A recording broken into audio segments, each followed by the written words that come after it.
At 87 years old, country legend Bill Anderson has carried more stories than most folks will ever hear. Songs, secrets, and sorrow tucked behind that soft-spoken smile. But there's one story he's never told until now. A story that stretches back over 6 decades to a single conversation with the man who haunted him ever since, Hank Williams Sr.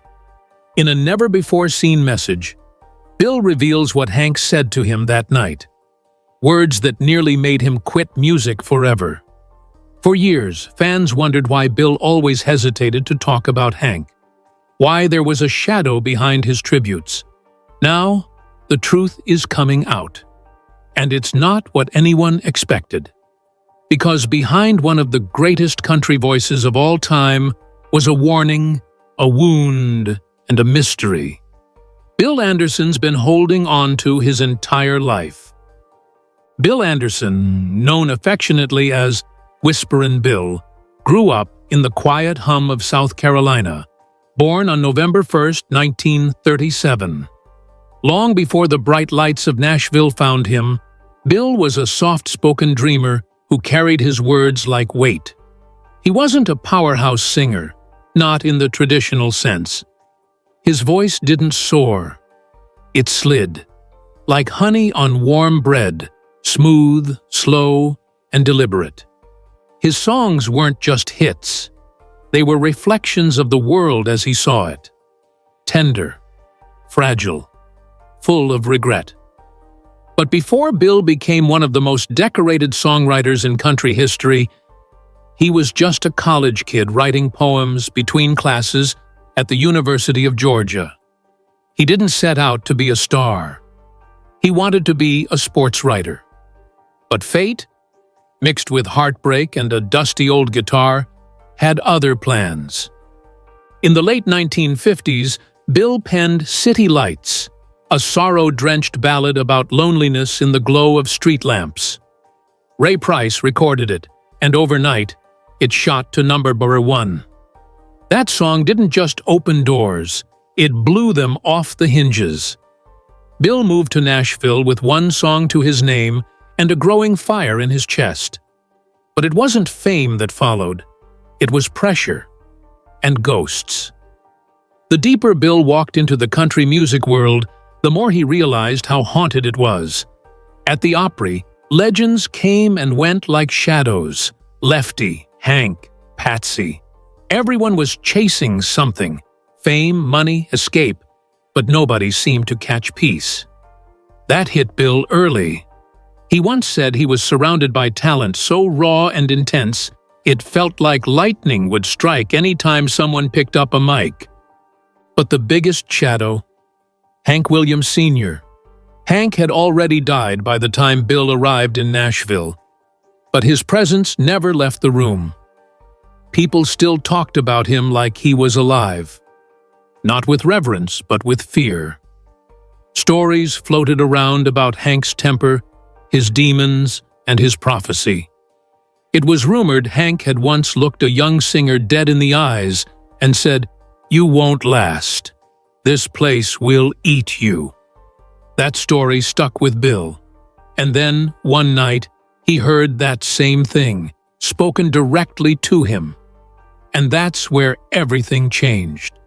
The real mystery of Hank Williams wasn't in how he died, but in what he passed down, and what Bill Anderson carried ever since. In the early years of Bill Anderson's Nashville rise, whispers of Hank Williams Sr. followed him like a ghost that wouldn't rest. Bill had heard every story, the benders, the breakdowns, the backseat death. But it wasn't until he stepped foot inside the Ryman Auditorium that he felt Hank's presence in his bones. The Opry stage still held the scent of old whiskey and lost dreams. And backstage, it was almost like Hank's chair had never been emptied. Some said Hank had cursed it. Others said he never truly left. But Bill believed the truth was heavier than any myth. In a 1961 radio interview, barely aired and mostly forgotten, Bill shared a chilling story that never made the headlines. He was rehearsing alone one night in the empty Opry Hall, the rafters quiet except for his own echo. As he began to strum, the stage lights flickered. Faint static crackled through the speakers. And then, as clear as the notes he was playing, a line whispered from the dark. "Don't sing it if you don't live it." Bill turned around. Nobody there. He chalked it up to fatigue until it happened again the next week. This time, the whisper added, "That's what killed me." He didn't tell many people, not at first. Nashville was a town that devoured the vulnerable. If you showed weakness, you got eaten. But in his journals, which have recently been revealed by his family, Bill wrote about recurring dreams, where he sat in a smoky bar booth with Hank Sr. each time the conversation getting darker. Hank would lean in, eyes hollow, and say things like, "You know too much," or "Tell him what I did," but only when they're ready. These weren't just dreams. They became obsessions. Bill began writing songs that felt like messages. Mama sang a song, "Still."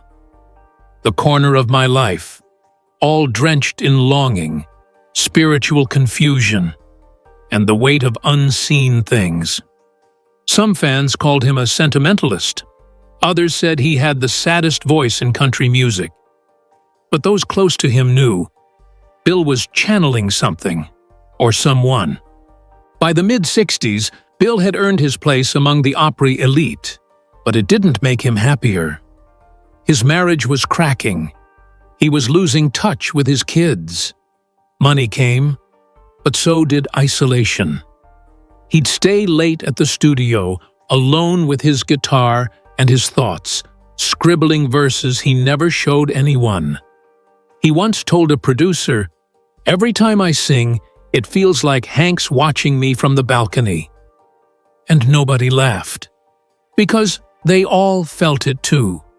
The legend of Hank Sr. was alive, but Bill Anderson carried something else. A burden, a secret, and it would be decades before he finally revealed what Hank did to him, and why he never truly recovered. The unraveling of Bill Anderson's personal life in the late 1960s and early 1970s wasn't sudden. It was slow, painful, and nearly silent to the outside world. On stage, he was still Whisperin' Bill, the soft-spoken Southern poet, crooning lyrics about love and loss like a man untouched by either. But behind closed doors, his marriage was falling apart. His wife, Bet, had long grown weary of the industry's late nights, strange phone calls, and Bill's ever-growing emotional distance. She once told a close friend, "He's chasing ghosts, not dreams, and they won't let him love the living." Bill spent more nights at the Grand Ole Opry than he did at home. His children would later say that they hardly saw their father except when he appeared on television. The velvet voice that comforted millions never quite made it back to the dinner table. When the divorce came, it was quiet, but devastating. Bill never publicly lashed out, never gave a scandal. But those close to him said it crushed him more than anything else, except maybe the guilt he carried about Hank. Because during all this, Bill was receiving letters, anonymous, typewritten, postmarked from Alabama, and always signed H. The letters weren't threats. They were reminders. Phrases like, "You owe me a story," or "It ain't over, Bill." At first, he thought it was a cruel joke, but after a 1974 concert in Montgomery, a woman in her 70s approached him backstage with a manila envelope. She whispered, "This belonged to Hank. He wanted it given to the right one." Inside were 3 handwritten pages. Hank's final song, never recorded. Bill read it once, then locked it away for decades. The lyrics were chilling. They referenced betrayal, spiritual debt, and a young poet I cursed before I passed. Bill didn't talk about it, not even to his bandmates, but his music changed. Sometimes, he said in a rare 1985 interview, I write songs I don't remember writing, like someone else pushed the pen. That same year, he released When You Leave That Way, You Can Never Go Back, a song about death, regret, and lost chances. Country radio played it. Fans loved it. But few realized it was based on the words from Hank's Lost Pages. Financially, Bill was still thriving. He had multiple streams of income, song royalties, touring, television appearances. But emotionally, he was unraveling. A friend from the Opry once said, Bill had everything, fame, money, admiration, but he looked like he was waiting for something, or someone. He bought a cabin in the woods outside of Murfreesboro, Tennessee, isolated, quiet. Neighbors reported hearing music late into the night, but no one ever saw guests. Some speculated he was finally losing his mind. But in truth, Bill was preparing. For what? Nobody could quite say. All he ever told people was this: one day, I'm going to tell the world what really happened with Hank, but not until I'm old enough to be believed. That day was still decades away, but the ghost of Hank Williams Sr. was no longer just in Bill's dreams. It had taken root in his real life, and it was growing louder. By the late 1990s, Bill Anderson's life had been through storms even fame couldn't shield him from. The man who once wrote love songs as tender as falling rain now faced the kind of heartbreak you can't rhyme your way out of. His wife, Betty, the woman who had stood by him through lean years and gold records, passed away in 1997 after a long battle with cancer. They had been married for 44 years.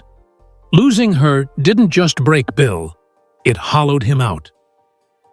After the funeral, Bill didn't return to the studio for nearly 2 years. Friends said he spent most days at his Murfreesboro home, pacing the hallways like a man stuck between two worlds. His piano collected dust.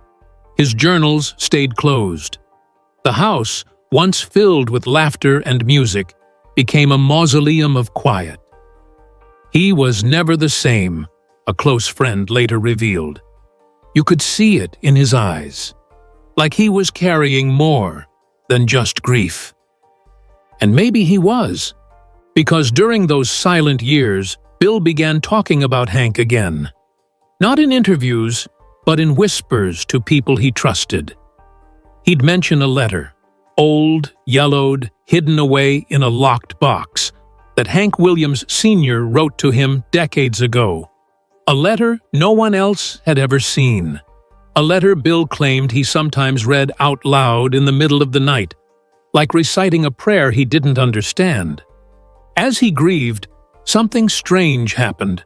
Bill started writing again, but the songs were darker, heavier, almost haunted. Titles like The Corner of My Life and Too Country weren't just lyrics, they were confessions. He even admitted once that some lines didn't feel like his own words. It's like Hank was leaning over my shoulder, Bill said in a rare 1999 interview. But that wasn't all. There were rumors of Bill visiting Montgomery late at night, quietly placing flowers on Hank's grave and staying there for hours alone. Locals say they saw him talking, sometimes gesturing like he was arguing with someone who wasn't there. By the early 2000s, Bill's career began to recover. He wrote hits for Brad Paisley, Kenny Chesney, and others, proving his genius hadn't faded. But those who knew him best said the light in his eyes never fully came back. The grief of losing his wife was part of it. But the weight of that letter, and the secret Hank left behind, was something Bill carried like a chain. And now, decades later, at 87 years old, Bill Anderson has finally decided to break the silence. Because the letter Hank wrote? It didn't just praise Bill's talent. It held a warning and a confession that could rewrite everything fans thought they knew about the king of country music. What was in that letter Hank Williams Sr. gave to Bill Anderson? For nearly 70 years, Bill kept it locked away. Never shared it with the press, never included it in a biography, never even mentioned it in his songwriting lectures. But those close to Bill always said he would sometimes pull it out when he'd had too much to drink or when he couldn't sleep. He'd read it aloud with trembling hands, then put it back in the fireproof box under his bed like it was a cursed relic. Anderson finally broke his silence about the letter just after his 87th birthday. He didn't do it on a podcast or in a tell-all memoir. He mentioned it quietly during a low-key fan Q&A at the Grand Ole Opry's backstage lounge. Someone had asked, "What's the most personal thing Hank Williams ever said to you?" Bill looked down, went quiet, then said, "He told me not to follow his path, that I'd end up haunted." People laughed nervously, thinking it was a poetic metaphor. But Bill didn't smile. He went on. "He said he saw something in me, something dangerous, that I could write pain too well.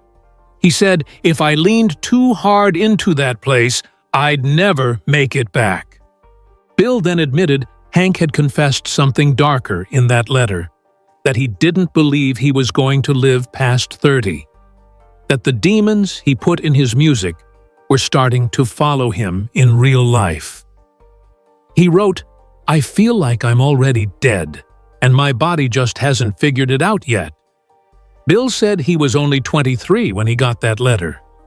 He didn't understand it then, but over the years, it started to make sense. The letter, according to Bill, also referenced a night in 1951 when Hank believed he saw a shadow man standing in his dressing room after a show in Kentucky. Not a stagehand, not a fan. Something else. Hank described the figure as tall, hatless, with eyes that didn't blink. He didn't speak, the letter read. He just nodded. "I felt like I was being told I was done." That one moment, true or hallucinated, shaped the rest of Hank's downward spiral. But the reason Bill held on to the letter so tightly wasn't because of the ghost story. It was the final line. "If this finds you, don't write me back. Just remember me before the dark took hold." Bill said he never did write back, but he kept the letter anyway. And over the years, he's sworn he's seen that shadow man too. Not once, but 3 times. Bill Anderson always prided himself on staying grounded. He wasn't a wild man, not like the other boys from his era who set fire to hotel rooms or poured whiskey into their cereal bowls. He was the calm one, the gentleman of country music. But he admits, there was one night in 1988 when something cracked. His wife had passed just months earlier. Cancer. Quick and cruel. They'd been married for decades, and without her, the house suddenly felt hollow. The silence in the halls wasn't just quiet. It was accusing. Empty frames, half-folded laundry, her perfume still lingering in the closet, like she hadn't fully left. He couldn't sleep that night, not even with sleeping pills. So he sat at the kitchen table, sifting through old fan letters and scraps of lyrics. That's when he found it again. The envelope with Hank's name scrawled in blue ink. For the first time in years, he opened it. Reading it again, Bill felt the words hit differently. It was like Hank had written them for this exact moment. Grieving, hollow, afraid of the dark swallowing him up. The part about being followed by something not of this world? It chilled him now. Not because it sounded crazy, but because it finally made sense. He set the letter down and walked into his living room. That's when he saw it. Standing near the fireplace, just beyond the edge of light, was a tall figure. Still, no hat, no blinking. Bill froze. His pulse shot up. He wanted to scream, but he couldn't. His throat locked. The figure didn't move, didn't speak. But Bill said he felt something pass between them. A recognition. A warning. Then it was gone. No noise, no flash, just gone. He didn't tell anyone for years. Who would believe it? But after that night, Bill's songwriting changed.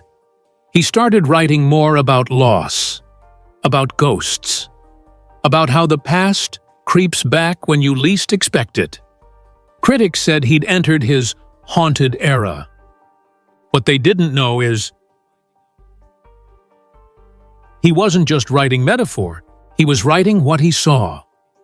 In the years that followed that chilling encounter, Bill Anderson's music took on a softer, eerier tone. Fans noticed it immediately. Songs like Still and Once a Day were already steeped in melancholy. But his later catalog carried a deeper ache, like he was speaking through a veil. Friends said he had become more withdrawn, almost like he was constantly listening for something the rest of them couldn't hear. Behind closed doors, Bill began collecting things: old tapes, Hank Sr. memorabilia, handwritten lyrics, anything that tethered him to that generation of legends who were slowly disappearing. He wasn't hoarding for fame or resale value. He was chasing something, a connection, a thread to the other side. He told a close friend once, "I don't think Hank's done talking. I think he's just been waiting for the right ears." By 2011, Bill had converted his basement into a kind of shrine. Not a flashy museum, something more personal. The centerpiece was a battered radio from the 1940s that he claimed still picked up a strange static signal at 3:17 a.m. every Friday. No voices, just faint guitar notes, and what he described as the sound of boots on gravel. Every time it played, he'd sit there, silently, like he was waiting for Hank to finish a thought he'd started in that letter decades earlier. People close to him worried. His son, Jamie, once asked, "Dad, do you think you're slipping?" Bill just smiled and said, "Slipping? No, I think I'm tuning in." Then, in 2017, something happened that rattled even Bill. During a routine cleaning, his housekeeper found an envelope wedged behind the piano, one Bill swore he had never seen before.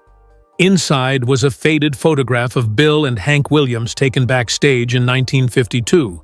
Except, Bill doesn't remember ever taking that photo. He'd only met Hank once, briefly, in 1951. He was sure of it. But there they were in the photo, side by side, laughing. And on the back, in Hank's unmistakable handwriting, "For Bill, when it starts making sense, don't run." Bill sat with that photo for hours. He didn't sleep that night, and for the first time in decades, he felt afraid.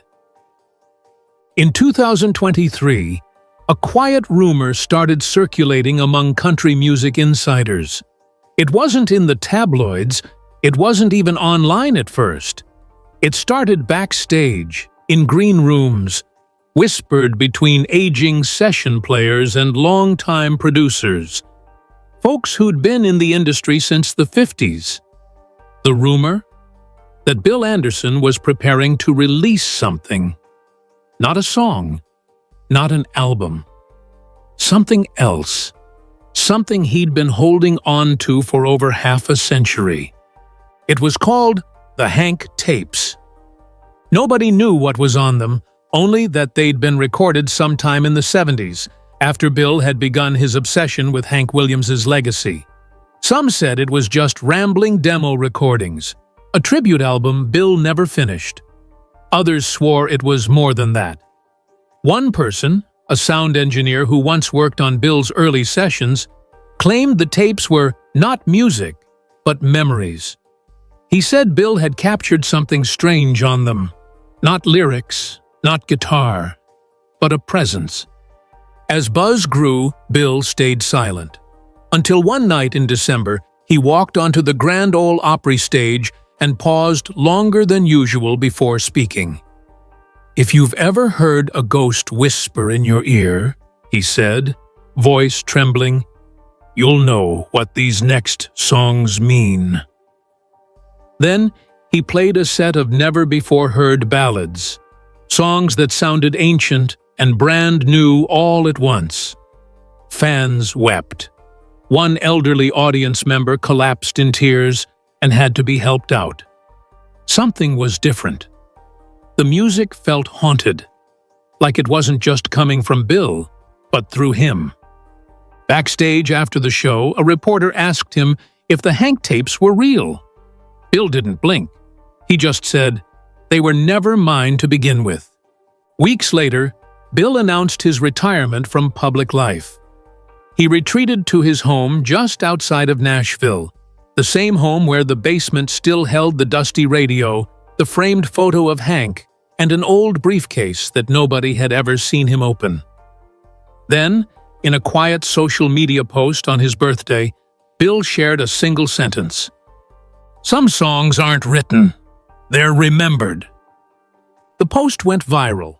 Country stars young and old began sharing their stories about Bill, how he'd mentored them, guided them, even warned them at times.